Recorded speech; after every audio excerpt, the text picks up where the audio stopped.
र आज भने चाहिँ दार्जिलिङकै सबैभन्दा पुरानो गुम्बाहरूमध्ये एक गुम्बाको भ्रमण गर्न गइरहेको छु। र आउनुहोस् साथी हो, तपाईँहरूलाई पनि यस गुम्बासम्मको गुम्बासम्मको यात्रामा तपाईँहरूलाई पनि म सँगै लाँदैछु।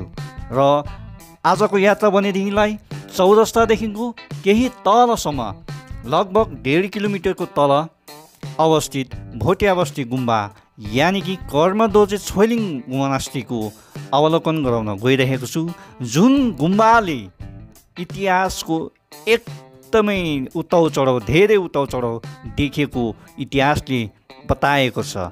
The monastery was built in 1761 by लामा दोर्जे रिन्छिन। लगभग 1761 देखिको दार्जिलिङको उताउ चढाउ देखेको गुम्बासम्ममा तपाईँहरूलाई आजको यस भ्रमण यो भ्लग मार्फत तपाईँहरूलाई लगिरहेको छु। र आउनुहोस्, मैले जानेको बुझेको यस गुम्बासँग रिलेटेड इतिहास यस ब्लगदेखिको साझा गर्ने प्रयास गरेको छु। र यस ब्लगमा अन्तसम्म तपाईँहरू जोडेर बसिदिनुहोस् होला।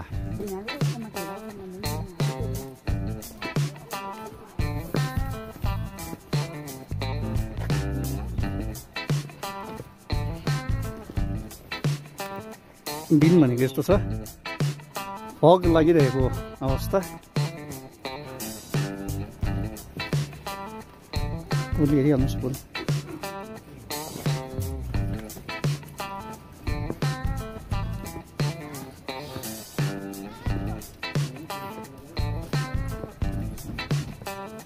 सुन्न खरी।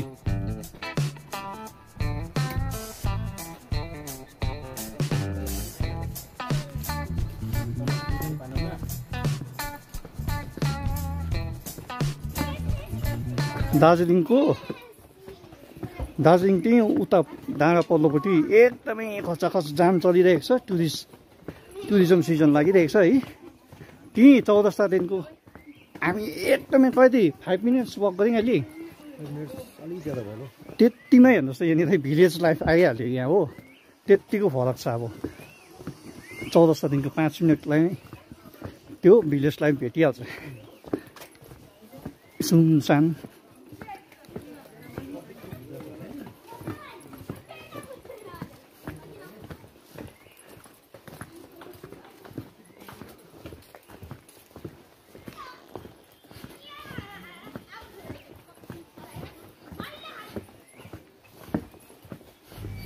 यहाँदेखिको चाहिँ यता जान पर्ने रहेछ हो।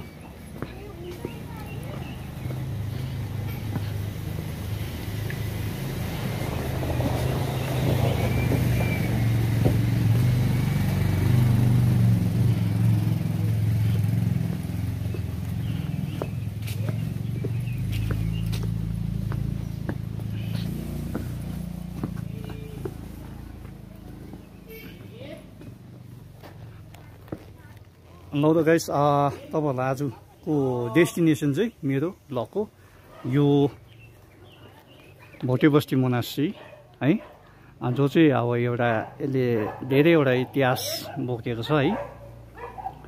यसलाई दार्जिलिङको one of the oldest Buddhist monastery पनि भन्दा हुन्छ है। हामी अब छिर्यौँ, यहाँबाट चाहिँ अब हामी जाँदैछौँ।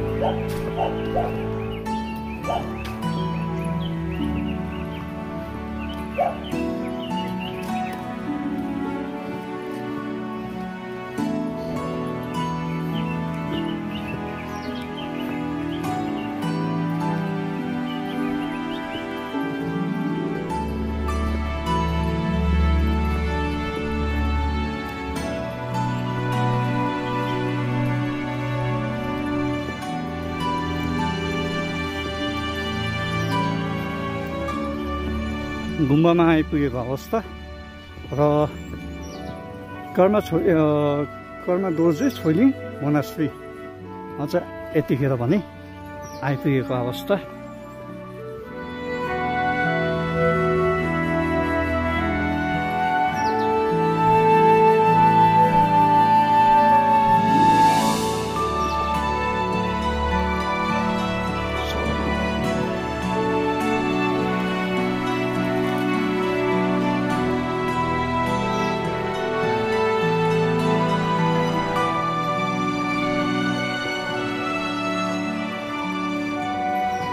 र वरिपरिको यसो तपाईँहरूलाई देखाउनु पर्दाखेरि चाहिँ यस्तै छ।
यस्तो रहेछ है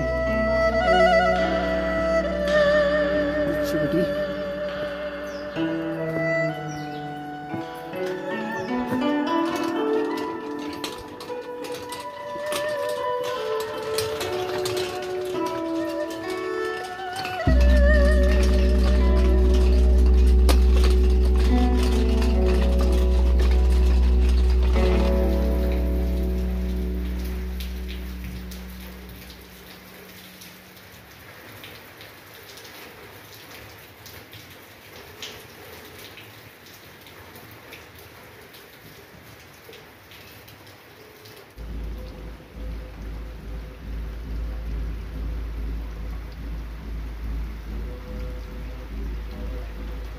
र नमस्ते सबैलाई है।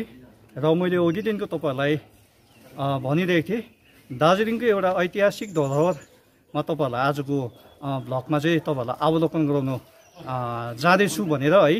र ऐतिहासिक धरोहर चाहिँ मैले किन भन्दैछु भनेदेखिलाई यसको इतिहास चाहिँ 1761 देखिको जोडेर आएको छ है, जो चाहिँ एकदमै पुरानो मानिने गर्छ है। र यतिखेर भने म भोटे बस्तीको कर्मदोर्जे छोइलिङ मोनास्ट्रीको परिसरमा छु है, गुम्बाको परिसरभित्र नै छु है। र यतिखेर मैले गुम्बाको अगाडिबाट मैले तपाईँहरूसँग एउटा सानो साझा गरिरहेको छु है। र विशेष गरी यो किन हाम्रो दार्जिलिङको चाहिँ धरोहर हो भन्दाखेरि चाहिँ है, यो मोनास्ट्री चाहिँ ओरिजिनली यो चाहिँ सेकेन्डमा लोकेट गरेको है, सेकेन्ड ठाउँमा स्थापित गरेको। तर ओरिजिनल लोकेसन भने चाहिँ हाम्रो माथि अब्जर्भेटरी हिल भन्छ है, जहाँ चाहिँ अहिले महाकाल मन्दिर खडा छ, त्यो महाकाल मन्दिरको जग्गामा चाहिँ यो स्थापित भएको हो। फर्स्टली ओरिजिनल्ली भन्नुपर्दाखेरि चाहिँ है, इट वाज इस्टाब्लिस अन 1761मा 1761मा चाहिँ लामा दोर्जे रिन्छिनद्वारा माथि डाँडामा चाहिँ स्थापित गरेको थियो है। र अराउन्ड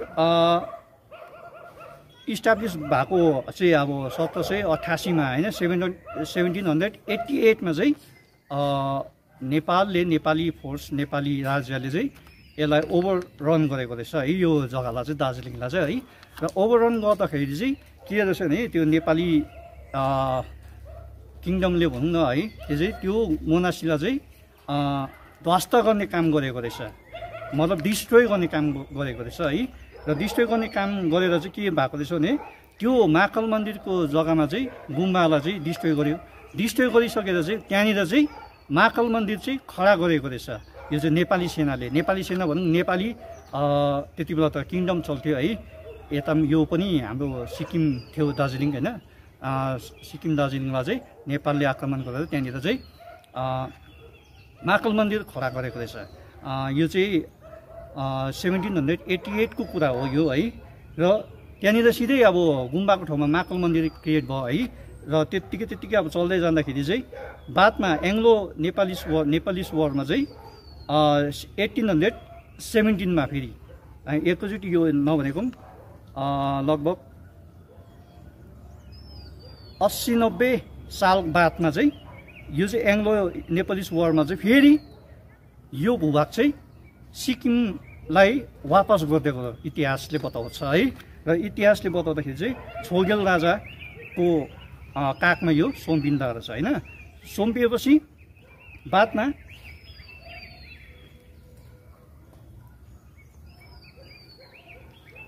फेरि यो त्यो जुन चाहिँ माथि भत्काएको गुम्बा छ त्यो गुम्बालाई चाहिँ फेरि 1861 मा चाहिँ फेरि रिइस्टाब्लिस गर्ने काम भएको रहेछ है।